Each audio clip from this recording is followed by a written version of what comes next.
Hello viewers, welcome to my profile Riyaz little corner of the internet. বাইরে পড়ছে ঝমঝমিয়ে বৃষ্টি, আর এখন সন্ধেবেলা মনে হচ্ছে একটু কিছু স্ন্যাক্স খাওয়া। তাই ভাই আবদার করলো, দিদি মোমো বানিয়ে খাওয়াতো। আমি বললাম আচ্ছা ঠিক আছে, চল শুরু করা যাক তাহলে। মোমো বানানোর জন্য আমি প্রথমে নিয়ে নিয়েছি গাজর কুচি, বরবটি এবং বাঁধাকপি কুচি এবং মাংসগুলোকে ছোট ছোট করে কিমা করে নিয়েছি। এরপর ওর মধ্যে আস্তে আস্তে পেঁয়াজ কুচি, লঙ্কা কুচি, আদা কুচি এবং ম্যারিনেট করে রাখা বিভিন্ন সবজিগুলোকে দিয়ে পরিমাণ মতো নুন এবং পরিমাণ মতো তেল ওর মধ্যে ভালো করে মিক্স করে নেব। ভালো করে এটা মিক্স হয়ে গেলে ওর মধ্যে দিয়ে দেব সয়া সস। সয়া সসটা একটু পরিমাণ মতোই দেবে, তোমরা যেরকম ঝাল খাও সেটা দেখে দেবে, কারণ সয়া সসটা একটু ঝাল করে দেয়। আজ বানাচ্ছিলাম গন্ধরাজ মোমো, তাই গাছ থেকে একটা গন্ধরাজ মোমো তুলতে গিয়েছিলাম। তুলে এনে গন্ধরাজ মোমোর বাইরের যে ছাল থাকে ওইটাকে কুড়ে ওই মোমোর ম্যারিনেশনের মধ্যে দিয়ে দেব। এবার ওইগুলো আর ওর মধ্যে দিয়ে দেব লেবুর রস। লেবুর রসটা ভালোভাবে দিয়ে পরিমাণ মতো তোমরা যতটা টক খেতে চাও সেই হিসেবে ওটা দেবে। তারপর সব কিছুকে কী করবো না, ভালো করে মিক্স করে নেব। খুব ভালোভাবে যখন মিক্স হয়ে যাবে তারপর এটাকে আমরা আধ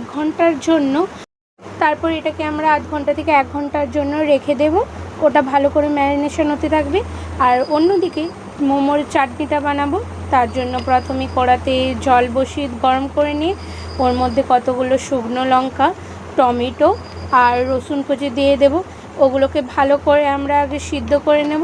তারপর আমি গ্লাসের সাহায্যে ওগুলোকে স্ম্যাশ করে নিচ্ছি। স্ম্যাশ করা হয়ে গেলে ওর মধ্যে পরিমাণ মতো নুন, চিনি আর একটু তেল দিয়ে তোমরা ফুটিয়ে নিলেই মোমোর চাটনি রেডি হয়ে যাবে। আর এতক্ষণে আমাদের 1 ঘন্টা হয়ে গেল প্রায় ম্যারিনেশন করে রাখাটা। এরপর আমরা মোমো বানাবো।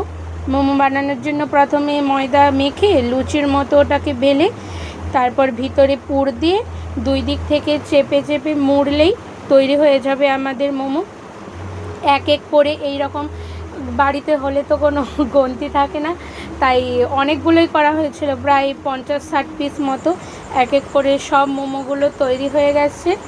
এরপর এই মোমোগুলোকে আমরা স্টিম করতে দেব। তার জন্য ওভেন জ্বালিয়ে নিয়ে ওর মধ্যে জল গরম করতে বসিয়ে দিয়েছি। আর ওপরে যার ওপর মোমোগুলো রাখবো একটু অয়েল ব্রাশ করে নিচ্ছি, না হলে মোমোগুলো চিটে যেতে পারে। তার জন্য সব মোমোগুলোকে সুন্দরভাবে দিয়ে মোমোগুলোকে স্টিম করব। আর মাঝখানে আরেকবার খুলে মোমোর ওপর অয়েল ব্রাশ করে নিয়েছিলাম। এর ফলে মোমোটা খুব জুসি এবং সফট হয়। এই দেখো আমাদের মোমো কিন্তু রেডি হয়ে গেছে।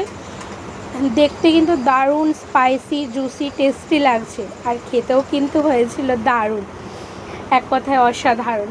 তোমরাও কিন্তু বাড়িতে অবশ্যই মোমোটা ট্রাই করো আর জানিও কেমন হয়েছে। আজকের মতো এখানেই টাটা, দেখা হচ্ছে আবার নেক্সট কোনো ভিডিওতে। সবাই ভালো থেকো, সুস্থ থেকো এবং সাথে থেকো। টাটা।